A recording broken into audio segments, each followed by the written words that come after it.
Praise Lord. കഴിഞ്ഞ വീഡിയോയിൽ നമ്മൾ പറഞ്ഞു നിർത്തിയത് വെളിപ്പാട് പുസ്തകം 17-ാം അധ്യായം വരെയുള്ള കാര്യങ്ങളാണ്.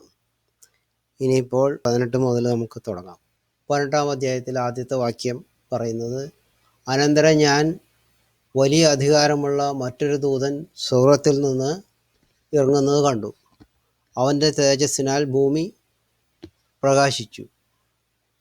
അവൻ ഉറക്കെ വിളിച്ചു പറഞ്ഞത്, വീണുപോയി, മഹതിയാം ബാബിലോൺ വീണുപോയി, ധ്രുവഭൂതങ്ങൾ പാർപ്പിടവും സകല അശുദ്ധാത്മാക്കളുടെയും തടവും അശുദ്ധിയും അറപ്പുമുള്ള സകല പക്ഷികളുടെയും തടവുമായി തീർന്നു. ഈ പറഞ്ഞ കാര്യം, മഹതിയാം ബാബിലോൺ വീണുപോയി എന്ന് പറഞ്ഞത് നേരത്തെ പറഞ്ഞ അധ്യായത്തിൽ പറഞ്ഞിട്ടുള്ള ആ കാര്യം തന്നെ ആണ് എന്ന് നമുക്ക് ഇതിൽ നിന്നും നമുക്ക് കേൾക്കുമ്പോൾ മനസ്സിലാവും. മഹതിയാം ബാബിലോൺ എന്ന് പറയുന്നത് വീണുപോയ ബാബിലോൺ ആണെന്നുള്ള രീതിയിലാണ് ഈ പറയുന്നത്. അവളുടെ വേശ്യാവൃത്തിയുടെ ക്രോധമദ്യം സകല ജാതികളും കുടിച്ചു. ഭൂമിയിലെ രാജാക്കന്മാർ അവളോട് വേശ്യാസംഗം ചെയ്യുകയും ഭൂമിയിലെ വ്യാപാരികൾ അവളുടെ പുളപ്പിൻ്റെ ആധിക്യത്താൽ സമ്പന്നരാകുകയും ചെയ്തു. ഇത് രണ്ടും കൂടി ക്ലബ് ചെയ്താൽ പറയുന്നത്. രണ്ട് ബാബിലോൺ ഉണ്ടെന്ന് പറഞ്ഞു. ഒന്ന് ആശ്ചര്യ ബാബിലോൺ ഉണ്ട്, മിസ്റ്ററി ബാബിലോൺ. ഇത് രണ്ടും ചേർത്തിട്ടാണ് ഇതിൽ പറയുന്നത്. അപ്പോൾ അതിൽ മിസ്റ്ററി ബാബിലോൺ എന്ന് പറഞ്ഞാൽ ദുർബോധങ്ങളുടെ പാർപ്പണമായി തീർന്നു എന്ന് പറയുന്നത് ഈ കത്തോലിക്ക സഭ എന്ന് പറയുന്ന എക്കണമിക്കൽ സഭയുടെ നാശത്തെക്കുറിച്ചുള്ള കാര്യം. അത് ഇത് രണ്ടും ഇതിൽ പറയുന്നുണ്ട്. വേറൊരു ശബ്ദം ഞാൻ സ്വർഗ്ഗത്തിൽ നിന്ന് പറയുന്നതായി ഞാൻ കേട്ടത്, എൻ്റെ ജനമായുള്ളവരെ, അവളുടെ പാപങ്ങളിൽ കൂട്ടാളികളാകാതെയും അവളുടെ ബാധകളിൽ ഓഹരിക്കാരാകാതെയും ഇരുപ്പാൻ അവളെ വിട്ടുപോരുവിൻ എന്ന് പറയുന്നുണ്ട്. അതിൻ്റെ അർത്ഥം, ഈ പറയുന്ന സ്ഥലത്ത് ബിസിനസ് സെൻറ്റർ നിൽക്കുന്നതായിട്ടുള്ള സ്ഥലം, ആ സ്ഥലത്ത് ആ ബിസിനസ് നടത്തുന്നതെല്ലാം വൈശാചിക പ്രവൃത്തികളുടെ അടിസ്ഥാനത്തിൽ ചെയ്യുന്ന കാര്യങ്ങളാണ്. ദൈവമക്കൾ അവിടെയുണ്ട്. ദൈവമക്കൾ എന്ന് പറയുന്നത് രണ്ട് തരത്തിലുള്ള, പുതിയ നിയമ ഇസ്രായേലുമുണ്ട്, പഴയ നിയമ ഇസ്രായേലുണ്ട്. പഴയ നിയമ ഇസ്രായേൽ ഇപ്പോൾ ഇസ്രായേൽ ദേശത്തല്ലേ ഉള്ളത്. അപ്പോൾ ആ സ്ഥലം ഇസ്രായേൽ ദേശത്ത് തന്നെയാണ്. ഇസ്ലാമിലേക്ക് എത്രയോ ആൾക്കാർ അവിടെ പോകുന്നു, അവിടെ വിസിറ്റ് ചെയ്യാനായിട്ടും.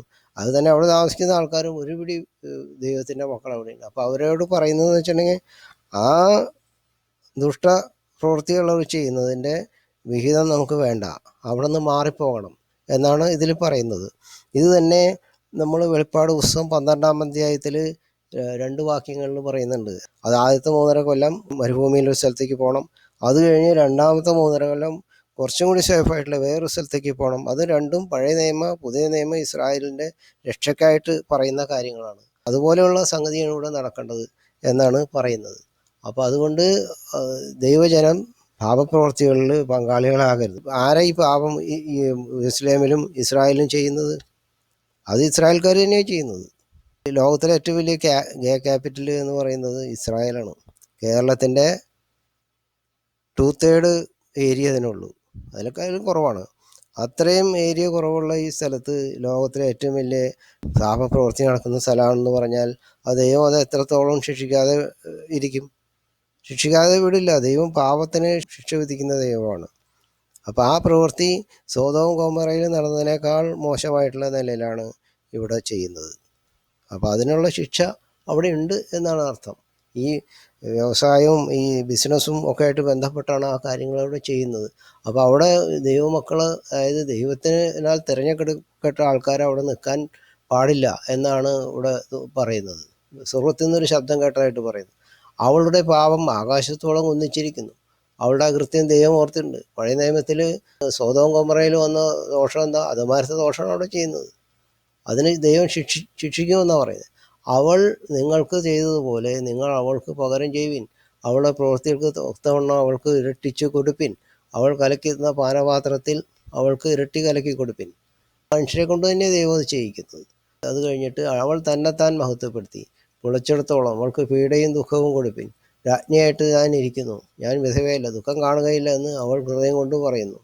ഇപ്പം ഇത് ഈ സമ്പത്ത് പെട്ടെന്ന് വർദ്ധിച്ചിട്ട്, ഇപ്പം അത് അങ്ങനെ ആയിട്ടില്ല.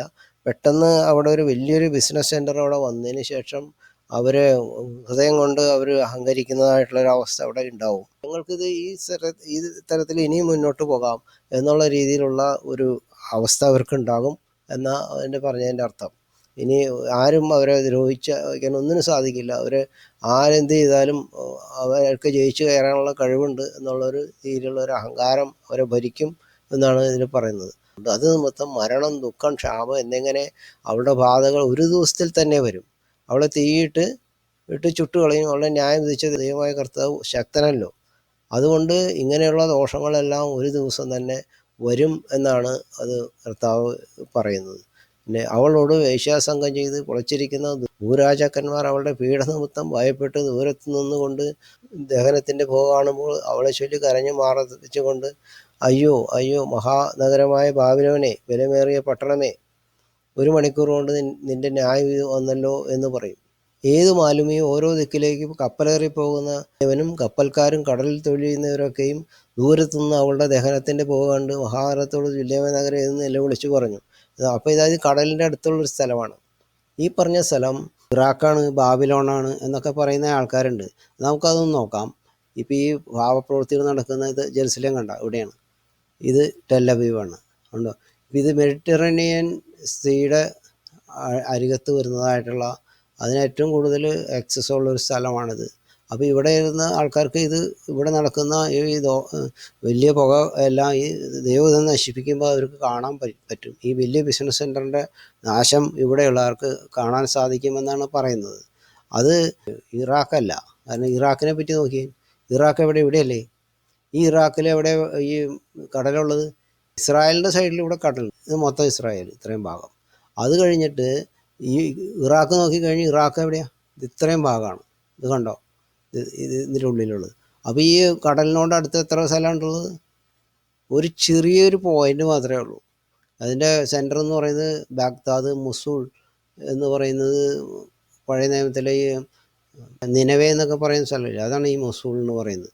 അപ്പോൾ ഈ സ്ഥലം മൊത്തം ഇവിടെ കടലിന് യാതൊരു ആക്സസും പറയാൻ മാത്രമുള്ള ആക്സസ് ഇല്ല. അപ്പോൾ അതിൽ നിന്നും അത് ഇറാഖല്ല, ബാബിലോൺ ഇറാഖിലാണെന്നുള്ള പറഞ്ഞിരിക്കുന്നത്. പക്ഷെ അവിടെ അല്ല ഈ സ്ഥലം ഇത് നടക്കുന്നത്, കാരണം അതിന് കടലിനോട് ആക്സസ് ഇല്ലാത്തതുകൊണ്ട് തന്നെ. അപ്പോൾ അതല്ല എന്ന് നമുക്ക് മനസ്സിലായി. പിന്നെ ഈ സ്ഥലത്തിൻ്റെ കാര്യം പറയുന്നത് വെച്ചിട്ടുണ്ടെങ്കിൽ, അയ്യോ അയ്യോ മഹാനഗരമായ ബാബിലോണേ, ബലമേറിയ പട്ടണമേ, 1 മണിക്കൂർ കൊണ്ട് നിന്നെ ആയുധം വന്നല്ലോ.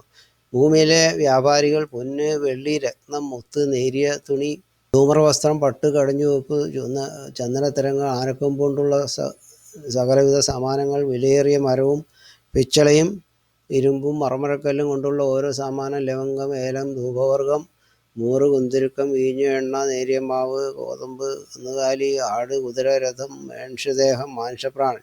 ഇതിൽ ഈ മാംസദേഹവും മാംസപ്രാണനും ഒഴിച്ചുള്ള കാര്യങ്ങളെല്ലാം എല്ലാ മാർക്കറ്റുകളിലും ഉള്ളതാണ്. ഈ 2 സാധനം മാർക്കറ്റുകളിൽ നമുക്ക് അങ്ങനെ കിട്ടുന്ന സാധനമല്ല. നമുക്ക് തന്നെ ഇപ്പോൾ ഒരു കിഡ്നി വേണം എന്നുണ്ടെന്ന് വെച്ചിട്ടുണ്ടെങ്കിൽ കിഡ്നി ഹോസ്പിറ്റലിൽ അവർ ബുക്ക് ചെയ്ത് അത് തരം കിട്ടുമ്പോൾ അത് കിട്ടുന്ന രീതിയിൽ അതനുസരിച്ച് നമുക്ക് കിട്ടുള്ളൂ. പക്ഷെ ഇവിടെ അങ്ങനെയല്ല. ഈ പറഞ്ഞ മീനൊക്കെ ഇങ്ങനെ ഇവിടെ മാർക്കറ്റിൽ വെച്ചിട്ടുണ്ടാവില്ലേ, ഇങ്ങനെ എന്നിട്ട് ഒരു കിഡ്നി വേണമെന്ന് പറഞ്ഞാൽ എടുത്തു തരുന്ന തരത്തിൽ. അപ്പോൾ അത് അങ്ങനെയാണെങ്കിൽ അതിൻ്റെ ബ്ലഡ് ഗ്രൂപ്പൊക്കെ നോക്കിയേ നമുക്ക് തരുള്ളൂ. ആ രീതിയിലുള്ള ഒരു അവസ്ഥ ഇവിടെ ഉണ്ടാകും. പിന്നെ മനുഷ്യപ്രാണൻ, ഇപ്പോൾ ടെസ്റ്റ് ശിശുവൊക്കെ ഇല്ലേ, ശിശുവിനെ വേണം, ഇന്ന തരത്തിലുള്ള കുട്ടീനെ വേണമെന്ന് പറഞ്ഞാൽ അതൊക്കെ അവിടെ സപ്ലൈ ചെയ്യാൻ അതിന് കഴിവുള്ള തരത്തിലുള്ള ഒരു ബിസിനസ് സെൻ്ററാണത് എന്നാണ് പറഞ്ഞതിൻ്റെ അർത്ഥം. പക്ഷേ ഇതൊന്നും ഈ ദോഷം വന്നുകൊണ്ട്, ഇത് നശിച്ചതുകൊണ്ട് എന്തുണ്ടാവും? അത് മേടിക്കാൻ ആരും ഉണ്ടാവില്ല. അത്ര വലിയൊരു നാശം വരുമെന്നാണ് പറയുന്നത്. നീ കൊതിച്ച കായ്കനിയും നിന്നെ വിട്ടുപോയി, സ്വാദും ശോഭയും ഉള്ളതെല്ലാം നിനക്ക് ഇല്ലാതെയായി, നീ ഇനി അവയെ ഒരിക്കലും കാണുകയില്ല. അത്ര വലിയൊരു ദോഷം അവിടെ വരുന്നു.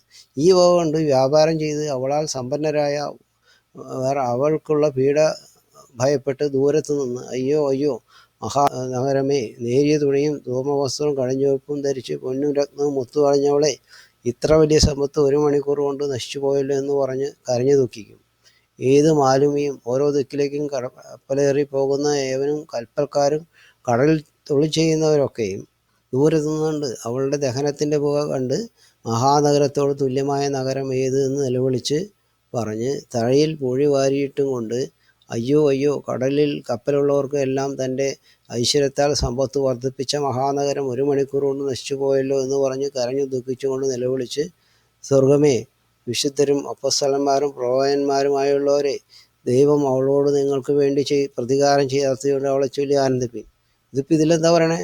സ്വർഗമേ ആനന്ദിക്കാൻ പറയണേ. എന്തുകൊണ്ടാണ് ആനന്ദിക്കാൻ പറയണേ? വിശുദ്ധന്മാരെയും അപ്പോസ്തലന്മാരെയും പ്രവാചകന്മാരെയും അവർ ദ്രോഹിച്ചു കൊന്നിട്ടുണ്ട് എന്നാണ് അവിടെ പറയുന്നതിൻ്റെ അർത്ഥം. അതുകൊണ്ട് ഇവരോട് ദൈവം അതനുസരിച്ചുള്ള പ്രതികാരം ചെയ്തുകൊണ്ട് അവരെക്കുറിച്ച് സന്തോഷിക്കാനാണ് പറയുന്നത്. വിശുദ്ധന്മാരെയും അപ്പോസ്തലന്മാരെയും കൊന്നിരിക്കുന്നത് ആരാ? യെരുശലേമാണ്. അത് നമുക്കിവിടെ നോക്കാം. മത്തായിയുടെ സുവിശേഷം 23-ാം അധ്യായം 31, 34, 37 വാക്യം. അങ്ങനെ നിങ്ങൾ പ്രവാചകന്മാരെ കൊന്നവരുടെ മക്കളെന്ന് നിങ്ങൾ തന്നെ സാക്ഷ്യം പറയുന്നുവല്ലോ. അടുത്ത വാക്യം എന്താ? അതുകൊണ്ട് ഞാൻ പ്രവാചകന്മാരെയും ജ്ഞാനികളെയും ശാസ്ത്രിമാരെയും നിങ്ങളുടെ അടുക്കൽ അയക്കുന്നു. അവരിൽ ചിലരെ നിങ്ങൾ ക്രൂശിച്ചു കൊല്ലുകയും ചിലരെ നിങ്ങളുടെ പള്ളികളിൽ ചമ്മട്ടി കൊണ്ടടിക്കുകയും പട്ടണത്തിൽ നിന്ന് പട്ടണത്തിലേക്ക് ഓടിക്കുകയും ചെയ്യും. യെരുശലേമേ, യെരുശലേമേ, പ്രവാചകന്മാരെ കൊല്ലുകയും നിന്റെ അടുക്കൽ അയച്ചിരിക്കുന്നവരെ കല്ലെറിയുകയും ചെയ്യുന്നവളെ, കോഴി തൻ്റെ കുഞ്ഞുങ്ങളെ ചിറകിൻ കീഴിൽ ചേർക്കും പോലെ നിന്റെ മക്കളെ ചേർത്ത് കൊള്ളുവാൻ എനിക്ക് എത്ര വട്ടം മനസ്സായിരുന്നു, നിങ്ങൾക്കോ മനസ്സായില്ല. അപ്പോൾ ഇതിൽ പറഞ്ഞ കാര്യങ്ങൾ കടലിൻ്റെ അടുത്തുള്ള സ്ഥലമാണ്. അത് ഇറാഖല്ല എന്ന് നമുക്ക് മനസ്സിലായി. പിന്നെ എന്താ പറഞ്ഞത്? ഇതൊരു ബിസിനസ് സെൻ്ററാണെന്ന് പറയും. ഇപ്പോൾ യെരുശലേം അങ്ങനെ ബിസിനസ് സെൻ്റർ ആയിട്ടില്ല. പക്ഷേ നമുക്കൊരു കാര്യം മനസ്സിലാക്കാനുണ്ട്. അന്തിക്രിസ്തു ചാർജ് എടുക്കുന്ന സമയത്ത് അന്തിക്രിസ്തു ഇസ്രായേലുമായിട്ടുള്ള എഗ്രിമെൻ്റ് വയ്ക്കുകയും ദേവാലയം പണിയാനായിട്ട് അനുവാദം കൊടുക്കുകയും ചെയ്യുന്നു പറയും. ആ അനുവാദം കൊടുത്തു കഴിഞ്ഞാൽ ദേവാലയം മാത്രമല്ലായിരിക്കും അവിടെ പണിയണത്. ഇപ്പോൾ അവരങ്ങനെ വലിയ പ്ലാൻ ഉള്ളതായിട്ടൊന്നും പറയുന്നില്ല. ഇസ്രായേൽ എന്ന് പറയുന്നത് ലോകത്തിലെ ഏറ്റവും വലിയ ഒരു ടൂറിസ്റ്റ് സെൻ്ററാണ്. ടൂറിസം അവർ വലിയൊരു ബിസിനസ്സാണ്. ബിസിനസ് സെൻ്ററും അവിടെ ഡെവലപ്പ് ചെയ്ത് വരാനുള്ള എല്ലാവിധ സാധ്യതകളും ഉണ്ട്. പക്ഷെ ഇപ്പോൾ അത് വന്നിട്ടില്ല. പലരും പറയണത് അങ്ങനെ ഇറാഖിലാണ് അത് പുതിയ പഴയ ബാബിലോൺ റീബിൽഡ് ചെയ്യാൻ നോക്കിയത്. ഇറാഖിലാണ് സദ്ദാം ഹുസൈൻ അതിനു വേണ്ടി ശ്രമിച്ചു. പക്ഷെ അത് അയാൾക്ക് ചെയ്യാൻ സാധിച്ചില്ല. യഥാർത്ഥത്തിൽ അവിടെ നിന്നല്ല ഈ പറയുന്ന സ്ഥലം. ഈ ബൈബിളിൻ്റെ റെഫറൻസ് വെച്ച് നമ്മൾ നോക്കിക്കഴിഞ്ഞാൽ ഈ സ്ഥലം അത് യെരുശലേം തന്നെയാണ്. കാരണം യെരുശലേം അവിടെ ഓൾറെഡി പണിയാൻ പോവുകയാണ്. അവിടെ ദേവാലയം പണിയുമ്പോൾ ദേവാലയം മാത്രമല്ലായിരിക്കണം പണിയുന്നത്. ദേവാലയം കൂടാതെ വലിയൊരു ബിസിനസ് സെൻ്ററും അവിടെ വരും എന്ന് തന്നെയാണ് നമുക്ക് മനസ്സിലാകുന്നത്. ഇസ്രായേൽ ഏറ്റവും ഫ്ലറിഷ് ചെയ്തിട്ടുള്ള ടെക്നോളജിക്കലായിട്ട് വേൾഡിലെ നമ്പർ 1 ആണ്. അവരെക്കാൾ വലിയ ടെക്നോളജി ലോകത്തിൽ ആർക്കുമില്ല. ഇസ്രായേൽ ജനമാണ് ലോകത്തിലെ വളരെ ചെറിയൊരു പെർസെൻറ്റേജ് അവരുള്ളൂ. അവരാണ് ലോകത്തിലെ 22% വലിയ കണ്ടുപിടുത്തങ്ങളും കണ്ടുപിടിച്ചിരിക്കുന്നത്. അത്ര ബുദ്ധിമാന്മാരായിട്ടുള്ള മനുഷ്യരാണ്. ദൈവത്താൽ അനുഗ്രഹിക്കപ്പെട്ട ദൈവജനമാണ്. അതുകൊണ്ടാണ് അവർക്ക് അങ്ങനെ സംഭവിക്കുക. അതുപോലെ തന്നെ അവർ ഈ ബിസിനസ്സിലും ഇവിടെയൊക്കെ നോക്കിക്കഴിഞ്ഞിട്ടുണ്ടെങ്കിൽ ഏറ്റവും വലിയ ബിസിനസ്സുകളെല്ലാം തന്നെ ഇസ്രായേൽക്കാരെയാണ്. വലിയ പണക്കാരൊക്കെ അവരാണ്. അവർ ആണ് ലോകത്തെ കൺട്രോൾ ചെയ്യുന്നത് ഒരു ഇൻഡയറക്റ്റായിട്ട്. അതായത് നമ്മളിങ്ങനെ നോക്കുമ്പോൾ ഇങ്ങനെ കാണുമെങ്കിലും അവരാണ് അതിൻ്റെ ആൾക്കാർ. അപ്പോൾ ഇതിനൊക്കെ കാരണം ദൈവത്താലുള്ള ഒരു അനുഗ്രഹം അവരുടെ മേലുണ്ട്. അവരൊരു തിരഞ്ഞെടുപ്പ് അവരുടെ ഇടയിൽ നിന്ന് വേറെ ഉണ്ട്, ഇനിയുമുണ്ട്. അത് ഇല്ലാതായി പോയിട്ടില്ല. യേശുക്രിസ്തുവിനെ അവർ ക്രൂശിച്ചു, പ്രവാചകന്മാരെ അവർ ക്രൂശിച്ചു. ഇതൊക്കെ ചെയ്തെങ്കിൽ തന്നെയും ദൈവം അവരിപ്പോഴും തള്ളിക്കളഞ്ഞിട്ടില്ല എന്ന് ദൈവത്തിൻ്റെ വചനം പറയുന്നത്. അത് തന്നെയല്ല വേറെ പറഞ്ഞാൽ അവരുടെ ഭ്രംശം ലോകത്തിന് നിരപ്പായെങ്കിൽ അവരുടെ അംഗീകരണം മരിച്ചവരുടെ ഉയർപ്പല്ലാതെ മറ്റെന്ത് എന്ന് പൗലോസ് ചോദിക്കുന്നുണ്ട്. അതായത് അവർ യേശുക്രിസ്തുവിനെ തള്ളിക്കളഞ്ഞുകൊണ്ടാണ് ജാതികളായിട്ടുള്ള നമ്മളെപ്പോലെയുള്ള ആൾക്കാർക്ക് ഒക്കെ രക്ഷ വന്നത്. ജാതികൾ എന്ന് പറഞ്ഞിട്ടുണ്ടെങ്കിൽ ഈ ഇന്ത്യയിലുള്ള ജാതികളും അതൊന്നുമല്ല. അല്ല, ഹിന്ദു എല്ലാം ജാതികളാണ്. ക്രിസ്ത്യാനിയാണെന്ന് പറയുന്നവരും ജാതികളാണ്. വെള്ളക്കാർ പറയുന്ന അവരും ജാതികളല്ല. അങ്ങനെയൊന്നുമില്ല. അങ്ങനെ വിചാരിക്കുന്നവർ ചിലരുണ്ട്. എന്നാൽ സത്യം അറിയുന്നവരും അങ്ങനെ വിശ്വസിക്കില്ല. അവരെല്ലാം ജാതികളാണ്. ഇസ്രായേൽ ജനം മാത്രമേ ദൈവത്താൽ തിരഞ്ഞെടുക്കപ്പെട്ടവൾ ഭൂമിയിലുള്ളൂ. അവരാണ് ഈ പറയുന്ന സ്ഥലത്തുള്ളവർ. അതുകൂടാതെ ദൈവത്തിൻ്റെ മക്കളും അവിടെ ഉണ്ട്. പുതിയ നിയമ ഇസ്രായേലും അതിലുണ്ട്. അപ്പോൾ ഇതിൽ നിന്നും ഇങ്ങനെ ഒരു വലിയൊരു ബിസിനസ് സെൻ്റർ അവിടെ വരുന്നു. ആ ബിസിനസ് സെൻ്ററിൻ്റെ വലിയൊരു നാശം അവിടെ വരുന്നു. അതെല്ലാം ഇനി വരാനിരിക്കുന്ന കാര്യങ്ങളാണ്. ഇസ്രായേൽ ദേവാലയത്തിൻ്റെ പണിയോടുകൂടി അത് വരും എന്ന് തന്നെയാണ് നമുക്ക് ഇതിൽ നിന്നും മനസ്സിലാക്കേണ്ടത്. ഇറാഖിലുമല്ല, അമേരിക്കയുമല്ല. അമേരിക്കയാണെന്ന് പറയുന്ന ആൾക്കാരുണ്ട്. അമേരിക്ക അല്ല എന്ന് പറയാൻ കാരണം പ്രവാചകന്മാരുടെയും വിശുദ്ധന്മാരുടെയും ഭൂമിയിൽ വെച്ച് കൊന്നു കളഞ്ഞ എല്ലാവരുടെയും രക്തം അവിടെ ഇല്ലല്ലോ. ഈ അമേരിക്കയാണോ പ്രവാചകന്മാരെ കൊന്നിരിക്കുന്നത്? അപ്പോസ്തലന്മാരെ കൊന്നു എന്ന് പറയണില്ലേ? ഇവിടെ എന്താ പറഞ്ഞിരിക്കുന്നത്? സ്വർഗമേ, വിശുദ്ധന്മാരും അപ്പോസ്തലന്മാരും പ്രവാചകന്മാരും ഉള്ളവരെ, ദൈവം അവളോട് നിങ്ങൾക്ക് വേണ്ടി പ്രതികാരം ചാർത്തിക്കൊണ്ട് അവളെ ചെയ്യും. അപ്പോസ്തലന്മാരെവിടെയാ? ഇസ്രായേലിലായിരുന്നു. അതുപോലെ തന്നെ യേശുക്രിസ്തു ഇസ്രായേൽക്കാരനല്ലേ, യഹൂദനല്ലായിരുന്നോ? അപ്പോൾ അങ്ങനെയുള്ളവരെ കൊന്ന സ്ഥലം എന്ന് പറയുന്നത് യെരുശലേം തന്നെയാണ്. പലതരത്തിലും അതാണെന്ന് പറയാനുള്ളത്. കാരണം ഒന്ന് കടലിനോട് ചേർന്ന സ്ഥലമാണെന്ന് പറഞ്ഞു, പിന്നെ വിശുദ്ധന്മാരെയും അപ്പസ്തലന്മാരെയും കൊന്ന രാജ്യമാണെന്ന് പറഞ്ഞു. ലോകത്തിലെ ഏറ്റവും പാപത്തിൻ്റെ സെൻറ്ററാണ്. വേൾഡ് ഈ ഹോമോസെക്ഷാലിറ്റിയുടെ ക്യാപിറ്റലാണ്. ഇതൊക്കെ എക്സാക്ട്ലി ഇതിൻ്റേത് കാണിക്കുന്നത്. പിന്നെ അത് ബിസിനസ് സെൻറ്റർ ആയിട്ടില്ല, അത് ആകാൻ പോകുന്നു. അത് കഴിഞ്ഞാൽ തന്നെയല്ല, വിശുദ്ധന്മാരെ അവിടെ ഇനിയുമുണ്ട്, അവർക്ക് രക്ഷ ഇനിയുമുണ്ട് എന്നതിൽ പറയുന്നുണ്ട്. അപ്പോൾ അതൊക്കെ ഇത് കാണിക്കുന്നത് അത് ഇസ്ലാമിൽ തന്നെയാണ് അത് എന്നുള്ളതാണ് നമുക്ക് ഇന്ന് മനസ്സിലാക്കേണ്ടത്. പിന്നെ ശക്തനായ ദൂതൻ തിരുവല്ലോളം വലുതായ ഒരു കല്ല് എടുത്ത് സമുദ്രത്തിൽ എറിഞ്ഞു. ഇങ്ങനെ ബാബിലോൺ മഹാനഗരത്തെ ഹേമത്തോടെ എറിഞ്ഞു കളയും എന്ന് ഇനി അതിനെ കാണുകയില്ല. ഈ ബാബിലോണിൻ്റെ നാശത്തെക്കുറിച്ചാണ് പറയുന്നത്. ഒരിക്കൽ കൂടി അവിടെ പറയുന്നു എന്ന് മാത്രമേ ഉള്ളൂ. വൈണികന്മാർ, വാദ്യക്കാർ, കുഴലൂത്തുകാർ, കാഹളക്കാർ എന്നിവരുടെ സ്വരം നിന്നിൽ ഇനി കേൾക്കയില്ല. യാതൊരു കൗശലപ്പണിയും ചെയ്യുന്ന ശില്പിയെ ഇനി നിന്നിൽ കാണുകയില്ല. തിരികലിൻ്റെ ഒച്ച ഇനി നിന്നിൽ കേൾക്കയില്ല. വിളക്കിൻ്റെ വെളിച്ചം നിന്നിൽ ഇനി പ്രകാശിക്കുകയില്ല. പുറമാട്ടിയും മണവാളൻ്റെയും സ്വരം ഇനി നിന്നിൽ കേൾക്കയില്ല. നിന്റെ വ്യാപാരികൾ ഭൂമിയിലെ മഹത്തുക്കളായിരുന്നു. നിന്റെ ക്ഷുദ്രത്താൽ സകല ജാതികളും വശീകരിക്കപ്പെട്ടിരുന്നു. അതായത് ഇവർ ചെയ്യുന്ന പരിപാടികൾ എന്ന് പറയുന്നത് പൈശാചിക പ്രവൃത്തികൾ കൊണ്ടാണ് ഇവരുടെ ബിസിനസ് സാമ്രാജ്യം കെട്ടിപ്പടുക്കുന്നതെന്നാണ് പറയുന്നത്. അപ്പോൾ നമ്മുടെ നാട്ടിൽ കണ്ടിട്ടില്ലേ, ഇപ്പോൾ തൃശ്ശൂരൊക്കെ പല ജൗളിക്കടകളും അതുപോലത്തെ സ്വർണ്ണക്കടകളൊക്കെ ഭയങ്കര ബിസിനസ്സാണ്. എന്താ കാര്യം എന്നറിയാം? അവിടെ ഈ ധർമ്മശസ്താവുണ്ട് അവിടെ, അതായത് കുട്ടിച്ചാത്തൻ്റെ മഠത്തിൽ ചെന്ന് കഴിഞ്ഞിട്ട് അവർക്ക് ഒരു എമൗണ്ട് അവിടെ അവർക്ക് കൊടുത്തു കഴിഞ്ഞാൽ ഭയങ്കര പ്രസാദമായിരിക്കും. നമ്മൾ വെറുതെ അതിൻ്റെ വഴിക്ക് പോകുമ്പോൾ ഇവരുടെ കട കാണുമ്പോൾ ഇവിടെ എന്തായാലും ഒന്ന് കയറി പോകണമെന്ന് നമുക്ക് തോന്നും. മനുഷ്യരുടെ മനസ്സിനെ സ്വാധീനിക്കാൻ പിശാചിന് സാധിക്കും. ദൈവവചനങ്ങളിൽ ഒരു കഴിവ് കൊടുത്തിട്ടുണ്ട്. പ്രലോഭനം വരുന്നത് പിശാചാണ്. ദൈവം അങ്ങനെ പ്രലോഭിപ്പിക്കില്ല. ദൈവം ടെസ്റ്റിങ് ചെയ്യുകയുള്ളൂ. ടെസ്റ്റ് വെച്ചിട്ടുണ്ടെങ്കിൽ വിശ്വാസമുണ്ടോ എന്ന് നോക്കാനായിട്ട് ദൈവം ചെയ്യും. എന്നല്ലാതെ പാപത്തിലേക്ക് വീഴ്ത്തുക എന്ന് പറയുന്നത് ദൈവത്തിൻ്റെ പരിപാടിയല്ല. പാപത്തിൽ വീഴ്ത്തുന്നത് പിശാചാണ്. ഈ ലോർഡ്സ് പെയറൊക്കെ ഇവിടെ കത്തോലിക്ക സഭ മാറ്റാൻ പോവാണ്. അതിൽ പറഞ്ഞിരിക്കുന്നതെന്നറിയാം, സർവ്വസ്വനായ പിതാവേ, അങ്ങയുടെ നാം പൂജിതമാകണമേ, ഞങ്ങളുടെ രാജ്യം വരണമേ, ഞങ്ങളുടെ തിരുമനസ്സുറത്തിലെ പോലെ ഭൂമിയിലാകണമേ, അന്നു വേണ്ട ആഹാരം ഞങ്ങൾക്ക് തരണമേ, പ്രലോഭനങ്ങളിൽ ഞങ്ങൾ ഉൾപ്പെടുത്തരുതേ. അത് മാറ്റി, ഉൾപ്പെടുത്തൽ മാറ്റി ഇവരിപ്പോൾ എന്താക്കണേന്നറിയാം, വീഴ്ത്തരുതേന്നാക്കണേ. ദൈവമാണോ പ്രലോഭനങ്ങളിൽ വീഴ്ത്തുന്നത്? പിശാചാ അത് ചെയ്യുന്നത്. ദൈവം എന്താ ചെയ്യുന്നത്? പിശാച് പ്രലോഭനം കൊണ്ടുവരുമ്പോൾ അതിൽ നിന്ന് വീഴാതെ നമ്മളെ രക്ഷിക്കുന്നതാണ് ചെയ്യുന്നത്, നമ്മളെ ഉൾപ്പെടുത്താതിരിക്കുകയാണ് ചെയ്യുന്നത്. അപ്പോൾ അതിലൊരു ചെറിയൊരു വാക്കിൻ്റെ മാറ്റം ഉള്ളൂ, എങ്കിലും അതിന് വലിയ ഡിഫറൻസ് ഉണ്ട്. ആ പ്രാർത്ഥന ഓട്ടോമാറ്റിക്കായിട്ട് പിശാചിന് മാറിപ്പോവാണ്. അത് പ്രലോഭനങ്ങൾ വീഴ്ത്തുന്ന ആളോടുള്ള പ്രാർത്ഥനയായി മാറും. ദൈവം ഒരാളെയും പ്രലോഭനങ്ങൾ വീഴ്ത്തില്ല എന്ന് പറഞ്ഞിട്ടുണ്ടെങ്കിൽ പാപം ചെയ്യാനായിട്ട് പ്രേരിപ്പിക്കില്ല. പാപം ചെയ്യാൻ പ്രേരിപ്പിക്കുന്നത് പിശാചാണ്. പിശാചിൻ്റെ തൊഴിലാണ് ആരെ കൊണ്ടാ ചെയ്യിക്കേണ്ടതെന്ന് പറഞ്ഞാൽ ഓരോരുത്തരെയും ബലഹീനത നോക്കി അതിനുവേണ്ടി ഇങ്ങനെ പിന്നാലെ നടക്കുക. പക്ഷെ ദൈവത്തിൽ നിന്ന് അനുവാദം കിട്ടാണ്ട് അത് ചെയ്യില്ല. യോബിനെ ടെസ്റ്റ് ചെയ്തില്ലേ? ദൈവം ആണ് അനുവദിച്ചു കൊടുത്തിട്ടാണ്. ആഗ്രഹകാരിയായിരുന്നു, പിശാചിൻ്റെ ആയിരുന്നു ആഗ്രഹം. ഇവരെല്ലാം ചെയ്യുന്ന പരിപാടികൾ എന്ന് പറഞ്ഞാൽ പൈശാചിക പ്രവൃത്തികളാണ്. അതിൽ നിന്നുമാണ് അവർക്ക് സമ്പത്ത് ഉണ്ടാകുന്നു. ഓക്കെ, അപ്പോൾ ഇസ്രായേൽ ജനമാണെന്ന് പറഞ്ഞിട്ട് കാര്യമില്ല. ഇസ്രായേൽ ജനം എന്ന് പറയുന്നത് ബൈബിളിൽ പറയുന്നത് അത് നിങ്ങൾ ജാതികളെ തോൽപ്പിക്കുന്ന തരത്തിലുള്ള പൈശാചിക പ്രവൃത്തികൾ നിങ്ങൾ ചെയ്തു എന്ന് പറഞ്ഞ് ദൈവത്തിൻ്റെ ജനത്തിനെ ദൈവം പലതവണ പാപയ പ്രവാസമൊക്കെ ചെയ്തില്ലേ? അവർ ആകാശരാജ്ഞിക്ക് ധൂപം കാട്ടിയതുകൊണ്ട് അവർക്ക് അനുഗ്രഹം ഉണ്ടായിരുന്നു എന്ന് പറഞ്ഞപ്പോൾ യെരമ്യാ പ്രവാചകൻ പറഞ്ഞു, നിങ്ങൾ ഈ ആകാശരാജ്ഞിക്ക് ധൂപം കാട്ടിയോണ്ടാണ് ദൈവം നിങ്ങളെ ശിക്ഷിക്കുന്നത്.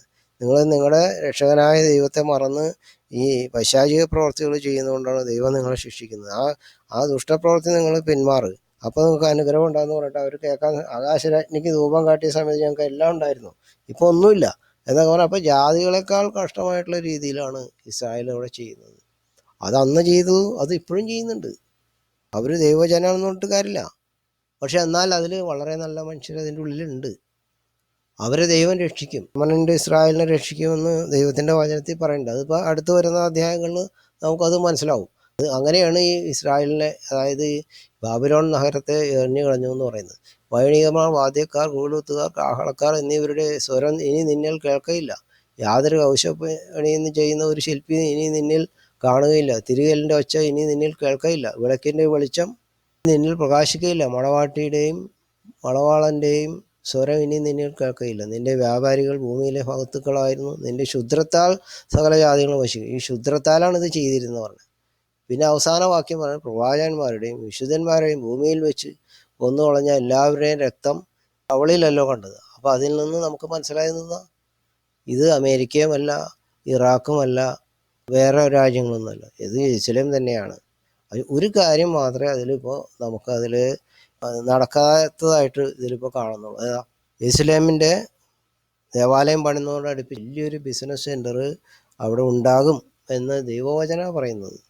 എന്നിട്ട് അതിന് വലിയ നാശം സംഭവിക്കും. നാശമൊക്കെ സംഭവിച്ചാലും പിന്നെയും ഒലിവുമലയിൽ യേശുക്രിസ്തു വരുന്ന സമയത്ത് ഇസ്രായേൽ പിന്നെയും പൊട്ടിപ്പൊടിച്ച് വലിയ ബ്ലെസ്സിങ് അവിടെ ഉണ്ടാകുന്നതായിട്ട് പറയുന്നുണ്ട്. യേശുക്രിസ്തു വരുമ്പോൾ അതിൻ്റെ ഫേസ് മാറി.